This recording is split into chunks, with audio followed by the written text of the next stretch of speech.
Hey, welcome back. This is part 3 of the speech basics presentation. In the last one, we talked about some basics in structuring a speech, particularly the parts of the speech, parts of the introduction, the body, and the conclusion. The parts of the introduction were the attention getter, the audience relevance statement, the purpose or goal statement, and the thesis statement.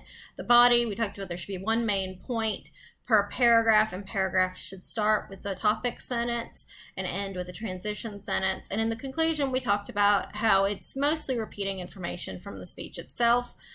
You want to paraphrase your thesis, recap your main points, and end on a clincher, which is an image or a call to action or a rhetorical question that really leaves the audience with a lasting impression of your speech.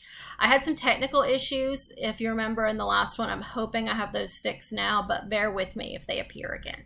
So now we're going to start talking about delivery. And what is delivery? Well, delivery is the performance part of the speech. So it's anything that's not the words themselves. This can be things like pitch, your highness or your lowness or your voice, volume, body language, use of visual aids, anything like that. It contributes to delivery. And this is the thing that I think a lot of people are more anxious about than the actual written down part of the speech is things like how they present themselves on screen, their appearance, how they talk. Do they talk too quickly? Do they talk too slow? Things like that. And that all is part of delivery. And it is one of the harder parts of a speech. It's something that gets a lot easier with practice, though. So we're just going to talk about a few tips at this point, and we'll go into more detail about specifics later on. So you always want to make eye contact with your audience. If you're giving a speech in person, it helps to kind of look over the center of the audience and then slowly zigzag your eyes back and forth in a Z motion so that you're kind of looking at everyone in the audience at some point, and hold your gaze at each point in that zigzag for a couple of seconds, and that'll give the impression of eye contact even if you're not actually making eye contact. Online, which is what we're going to be doing, you want to look directly at the camera as much as possible and try not to just read off the screen, because the audience can see if your eyes are pointed down at the words on the screen and not at the camera.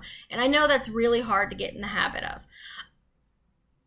but it is something that is worth practicing, and kind of rehearsing your speech a little bit ahead of time will help you to know what you're going to say and to need to look down at the screen less. It will also make your speech feel more natural, more conversational than if you just read directly off of the screen, because if you're reading off the screen, then it sounds like you're reading off a screen. It doesn't sound like you're delivering a speech and having a conversation with the audience. So be careful of fidgeting. I know that's really hard when you're nervous, but repeated fidgety type movements, I can't talk, make you look less confident, less reliable. So for that matter, does stumbling over your words like I seem to be doing tonight. My brain is just not connecting my words and voice the way it's supposed to. You definitely would want to avoid that in your speeches, but as you can probably tell, I will be understanding if it happens, because it happens to me too. And try to speak naturally, like you're talking to a friend or a boss, depending on the setting. So if it's a more casual speech, then you want to talk like you're talking to a friend. If it's a more formal one, talk like you're talking to your boss. Rehearsing does help with this, because it makes it less that you're reading it and more like you're just talking to someone, which is the impression that you want to give. So here's a typical speech preparation timeline, and this is actually from page 323 in the book, and I don't know why the book talks about it so late when it's something that you really ideally should know very early on. So in a research speech where you have a couple of weeks to prepare, you want to start about 8 days before and select your topic and kind of begin your preliminary research. Then 7 days before, you're doing more research. 6 days before you give the speech, that's when you want to outline the body. 5 days before, work on your intro and conclusion. 4 days before, you want to finish your outline, find any additional material if needed, and have any presentational aids ready. And then days 3 through 1, you rehearse, and the day of, you deliver the speech. Ideally, you guys will use a similar timeline for all of your speeches.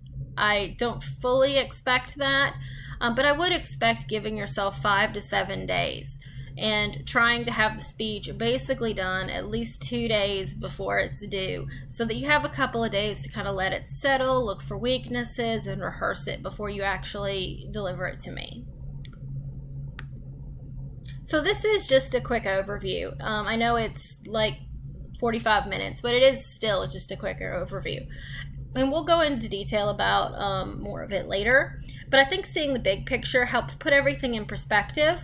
And so hopefully at the end of this class, you'll feel less like the tiger at the beginning of this presentation, or more less like the prey that the tiger is attacking, and more like the tiger itself, like where you actually feel powerful and in control when you're giving speeches. Or we'll hope to get you closer there. I think that should be the last slide. Yeah, that is the last slide. So that's it for this one. And I should have the next ones up after I restart my computer and make sure that all the technical glitches are out. So have a great day.